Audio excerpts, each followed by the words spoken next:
Mapagpala at makabuluhang umaga sa lahat ng nandirito ngayon, mga kapatid at mga kaibigan. Sa makaulit po, kami ay nagnanais, tumaasa, na sana'y sa saglit na pagkakataon inyong pakinggan ang salita ng Panginoon na aming ibahagi sa inyo dito ngayon. Galing pa po kami sa malayong lugar at pagkatapos dito ay tutungo naman kami sa ibang lugar. Kaya po kami ay amin kayong inaanyayahan, sana po ito'y inyong pakinggan. Hindi po ito pamimira at hindi din kami mga akay sa inyo na magpamimbro kayo sa kahit na anumang relihiyon o grupo. Hindi din kami pumarito upang mag-promote sa kahit na sino mang tao o kahit na sino mang politiko. Hindi din kami pumarito upang magmataas o upang magmalinis sa aming mga sarili. Hindi bilang mga simple ordinaryong mga tao, mga makasalanan, kami po ay ngayon nagsasalita sa inyong harapan. At kami po sa makaulit ay nagdarasal at umaasa na sana'y mayroong ilan sa inyo dito ngayon na makinig at hindi lang makinig, kundi sumampalataya at sumunod sa kalooban ng Diyos. Na dito po ang pinaka-importante na mensahe na aming maibabahagi sa inyong lahat dito ngayon. Ang mensahe ng pagsisisi.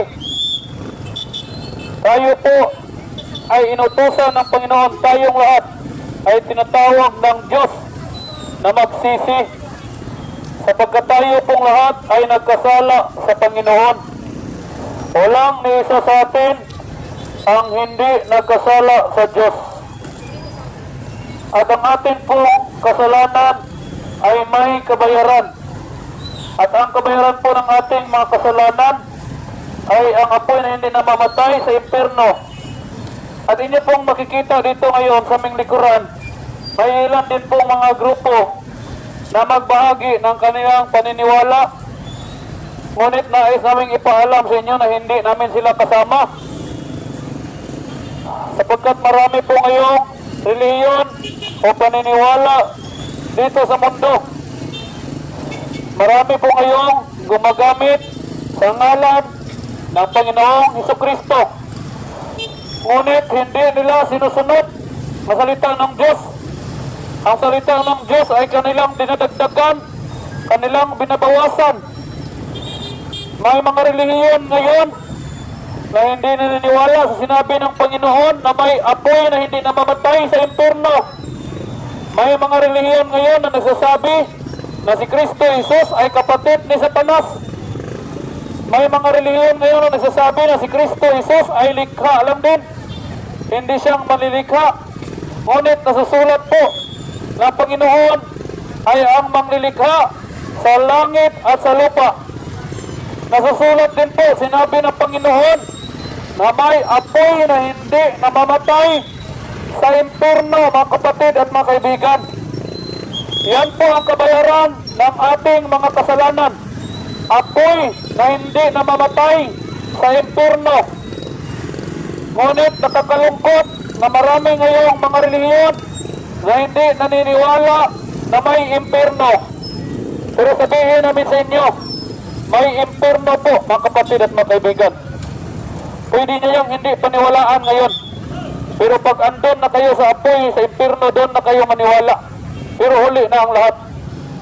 Sana po, habang hindi pa huli ang lahat, kapatid at kaibigan, iyong pagsisihan ang iyong maling paniniwala. Sa makaulit po, tayong lahat ay tinatawag ng Panginoon na magsisi. Sapagkat tayong lahat ay nagkasala. Walang isa sa atin ang hindi nagkasala. Sa mundo ngayon, maraming inakala ang tao na tama, ngunit ito'y mali sa harapan ng Diyos. Sa mundo ngayon, pinapalakpakan ng karamihan ang mga walang kubuluhan, ang mga kalaswaan. Ito ang kinagustuhan, kinagigiliwan ng sangkatauhan. Ang mga bata o mga matatanda nagsusuot ng mga mahahalay na mga damit, nagsasayaw-sayaw. Gustong-gusto yan ng mga tao ngayon. Pero sa harap ng Diyos, ang mga bagay na yan ay kasuklam-suklam. Sa mundo, kung may pira ka, pwede kang maglasing, magbisyo, manugal, magnigarilyo.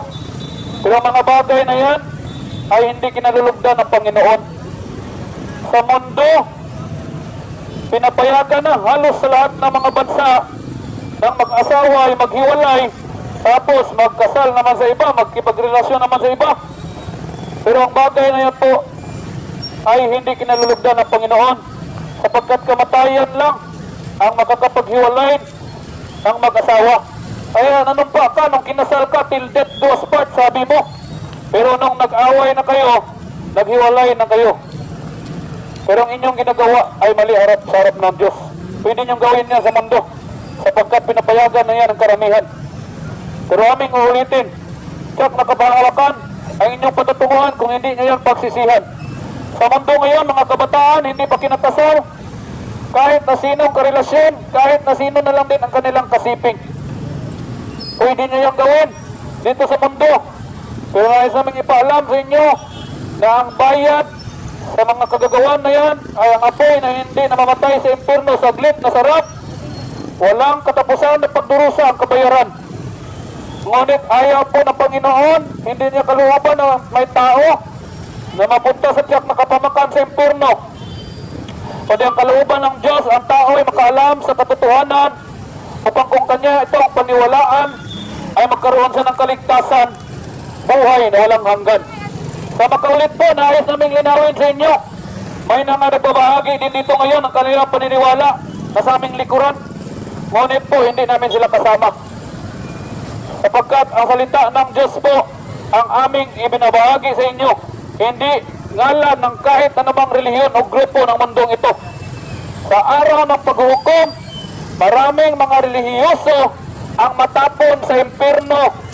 Maraming mga tao na magsabi na kilala nila Panginoon, ngunit sabihin lang ng Panginoon sa kanila, hindi ko kayo kilala.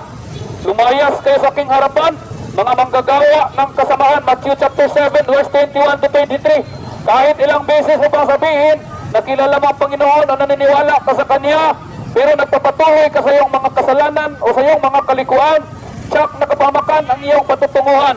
Kahit kada araw ka pang magsimba, kahit magpamembro ka sa lahat ng relihiyon ng mundong ito, kapamakan sa impyerno ang iyong patutunguhan kung magpapatuloy ka sa paggawa ng kalikuan, kapatid at kaibigan. Huwag kayong padaya. 1 Corinthians chapter 6 verse 9 to 10.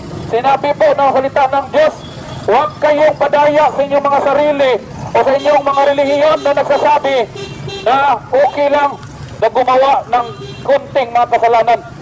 Kapatid, kaibigan, maliit man o malaki, may kabayaran ang kasalanan. 1 Corinthians chapter 6 verse 9 to 10. The unrighteous shall not inherit the kingdom of God. Be not deceived. Kahit na mga mananamba sa Diyos-Diyos na bato, nagawa sa kamay ng tao, may mata, hindi nakakakita, paa, hindi nakakalakad, kamay, hindi nakakahipo, bibig, hindi nakakapagsalita. Yan ang inyong mga Diyos-Diyos. Bili-bili ninyo. Depende kung gaano kalaki. Pero kung may mga problema ka, may mga katastrofe sa mundong ito, lindol, bagyo, baha, tawagin mong yung Diyos-Diyos. Ngunit hindi kanya mailigtas sapagkat wala siyang hininga. Ang tunay at totoong Diyos, si Kristo Jesus, siya'y pumarito. Siya'y naging tao kagaya natin, nagsalita. Siya'y kumilos, siya'y lumakad. Pero ang inyong mga Diyos-Diyos hindi nakakapagsalita. Si Kristo Jesus, siya'y babalik, hindi kagaya noon na siya'y pinatay, pinako doon sa cross. Sa kanyang pababalik, siya'y maghuhukom at maghihiganti sa lahat ng mga tao na hindi tumanggap sa kanya. Siya'y maghihiganti sa lahat ng mga tao na hindi sumunod sa kalooban ng Diyos. Yan po ang araw ng Panginoon, mga kapatid at mga kaibigan. Maaari nyo kayo ngayon kami napagtawanan. Maaari nyo kami ngayon napagalitan o baliwalain. Ngunit sa araw ng paghukom po, mga kapatid at mga kaibigan, sa harap ng Diyos, walang tatawa-tawa. Sa harap ng Diyos, walang magalit-galitan. Sapagkat sa harap ng Diyos, lahat ng tuhod ay titiklop. Kung gaano kagawawa ang iyong mukha, o may lindol, bagyo, baha, mas lalo kang kawawa sa harap ng Panginoon. Lalo pat kung ikay kanyang hukman, ng tiyap kamawakan sa impyerno. Kaya magpakumbaba kayo ngayon, mga kapatid at mga kaibigan, sapagkat hindi natin alam ang oras kung kailan tayo mawala dito sa mundo. Sayang natin sa gusto, darating sa buhay natin ang kamatayan. Sayang natin sa gusto, pagkatapos natin mamatay, haharap tayo sa hukuman ng Panginoon at tayo'y kanyang hukman sa pamamagitan ng ating mga gawa. Whether it be good or evil in His sight, mga kapatid at mga kaibigan. And once again, hindi makakapagligtas ang iyong pera, iyong religion o iyong pinag-aralan. Sapagkat nasusulat na walang ibang pangalan na pinalaya ang Diyos na makakapagbigay sa pinagkaligtasan o ang pangalan ng kanyang bugtong na anak na si Kristo Jesus. Hindi sa pangalan ng iyong propeta, hindi sa pangalan ng kanyang ina, o hindi sa pangalan ng iyong mga santos, hindi sa pangalan lang po ng Panginoong Kristo Jesus. Wala nang iba pa. Si Kristo Jesus ay ang salita ng Diyos. Nung siya'y pumarito, siya'y pinagtawanan ng mga tao, siya'y pinakuhon sa cross. Ngunit pagkatapos ng 3 araw, siya'y muling namuhay at siya'y magbabalik upang huhukman ang lahat sa katarungan. Mga kapatid at mga kaibigan, magbabalik na po ang Panginoon. Tayo pong lahat ay harap sa Kanya. At tayo ay Kanyang pagbabayarin sa ating mga kasalanan na hindi natin pinagsisihan. Ngayon, kung kayo mga may pagsisisi, mga kapatid at mga kaibigan, naway inyong tanggapin ang biyaya ng kaligtasan doon sa cross. O hindi sa pagdanak ng dugo, hindi sa pagkabuhos ng dugo ng Panginoon doon sa cross. Wala pong awat kapatawaran ng ating mga kasalanan. It is written in the Bible, Hebrew chapter 9 verse 27, Hebrew chapter 9 verse 22, kung hindi ako nagkakamali. Without shedding of blood, there is no remission of sins. Kung hindi sa pagdanak o sa pagkabuhos ng dugo, walang kapatawaran ng ating mga kasalanan. Kapatid at kaibigan, naway inyong malaman na hindi sa pera o sa pagsisimba mabubura ang iyong mga kamalian, kundi sa pamamagitan lang po ng biyaya ng Diyos doon sa cross. At sa makaulit po, hindi niya inalay ang kanyang buhay para sa atin upang tayo ay paintulutan na magpatuloy sa ating mga kalikuan. Ang Panginoon po ay namatay sa cross upang kahit na sino mang mga makasalanan na manampalataya sa Kanya ay magkaroon ng bagong buhay, upang sila ay hindi na magpatuloy sa kasamaan, kundi sila ay magkaroon ng kalayaan sa lahat ng kanilang mga kalikuan. Yun po ang tunay na kahulugan kung bakit ang Panginoong Kristo Jesus ay pumarito sa makasalanang mundo na to, upang tayo ay bigyan ng kalayaan sa lahat ng ating mga kasalanan. Ngunit marami ngayon ang nalinla, marami ngayon ang nag-aakala ng biyaya ng Panginoon ay nagbibigay sa kanila o nagpapaintulot sa kanila na pwede na nilang gawin kahit anong gusto nilang gawin. Sa makaulit po, huwag kayong magpadaya, mga kapatid at mga kaibigan. Hindi po yan ang tunay na kahulugan kung bakit pumarito ang Panginoon. Ang tunay po na kahulugan bakit siya pumarito, upang tayo mga naniniwala sa Kanya ay hindi na mamuhay para sa sarili nating mga kagustuhan. Ano tayo mamuhay na para sa Kanya na namatay para sa atin. Yan po ang tunay na kahulugan ng pagparito ng Panginoon. He has requirements, He sets the standards po mga kapatid at mga kaibigan. May mga standards at requirements po ang Panginoon kung sa iyong trabaho at pag-aaral. May requirements ka upang ikay tanggapin. May standards upang ikay makapasa. Ganon din po ang Panginoon. He requires something from us upang tayo makapasok sa kanyang karihan sa langit.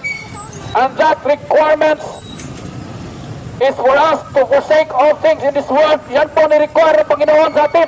Na talikdan natin lahat ng mga pangarap at mga bagay na kinagigiliwan o kinagugustuhan dito sa mundo. Kung iyon ang tinitiligdan, ang iyong mga kalikuan, mga bisyo, pagsusugal, hindi lang hanggang dyan ang pagsunod sa kalooban ng Diyos. Dahil ang mayaman lumapit siya sa Panginoon, sinusunod niya ang mga utos. Ngunit may isang bagay na kulang sa kanya. Sinabi ng Panginoon Lahat ng iyong mga ari-arian o kayamanan, ibenta mo at ibigay mo sa nangailangan at sumunod ka sa akin. Pero hindi niya magawa. Kaya sinabi ng Panginoon, napakahirap na ang mayaman ay makapasok sa kanyang kaharian sa langit. Mas makapasok pa ang kamilyo sa butas ng karayon kaysa sa mayaman na makapasok siya sa kaharian ng Diyos sa langit. Huwag kayong padaya, mga kapatid at mga kaibigan. Hindi ninyo pwedeng mahalin ang sanlibutan at pagkatapos inyong isipin na paniwalaan na para sa inyo ang kaharian ng Diyos sa langit. Sinabi po ng Panginoon, kung hindi natin tatalikdan ang lahat, hindi tayo maging karapat-dapat na makapasok sa kanyang kaharian sa langit.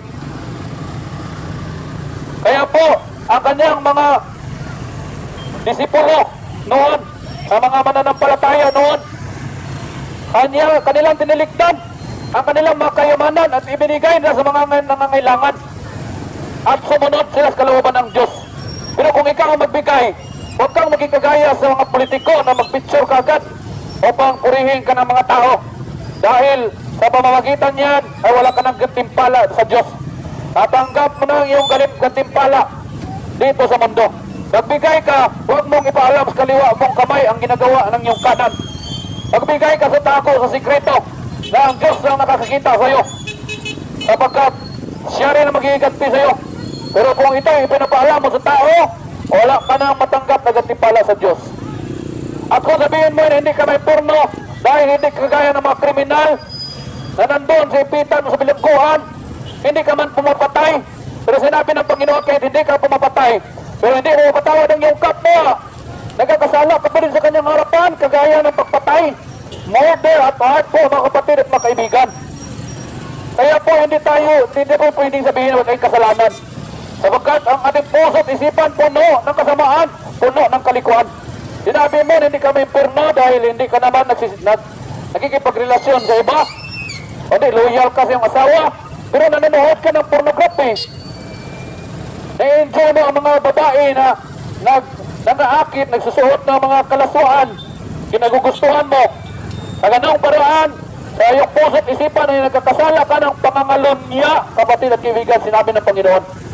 Ayaw kang padaya. Huwag mo sabihin na wala kang kasalanan sa harap ng Diyos. Dahil sa makaulit ang ating puso at isipan ay puno ng karumihan, mga kapatid at mga kaibigan. At walang ibang makapaglinis ng ating puso at isipan kundi ang salita ng Diyos. Hindi sa iyong pagsisimba. Ilang taon ka nang sumisimba. Pero paglabas mo, ganon ka pa rin. Ganon pa rin kayong bunganga puno sa kasamaan. Sige kang pang chismis sa iyong mga kapitbahay. Sige kang pagmumura sa iyong mga anak o sa iyong bana sa iyong asawa. Walang kamuluhan ang iyong relihiyon o pagkatapos mong magsimba, walang pagbabago sa iyong buhay. At sa makaulit, sa buhay mo, hindi ka magkaroon ng babago sa pamamagitan ng iyong relihiyon o grupo. O di po sa pamamagitan ng pangalan ng Panginoong Kristo Jesus. Hallelujah po. At bago po kami aalis, naway inyong tanggapin ang libreng biyaya ng Panginoon na aming ibinabahagi sa inyo dito ngayon. Kung kamoy may paniniwala, kamoy may pagsisisit, pagsampalataya, sundin ninyong kalooban ng Diyos. Sapagkat patay ang paniniwala o pananampalataya na walang gawa. Ang gawa po na yun ay naayon sa kalooban ng Diyos, ang pagsunod at Panginoong Kristo Jesus.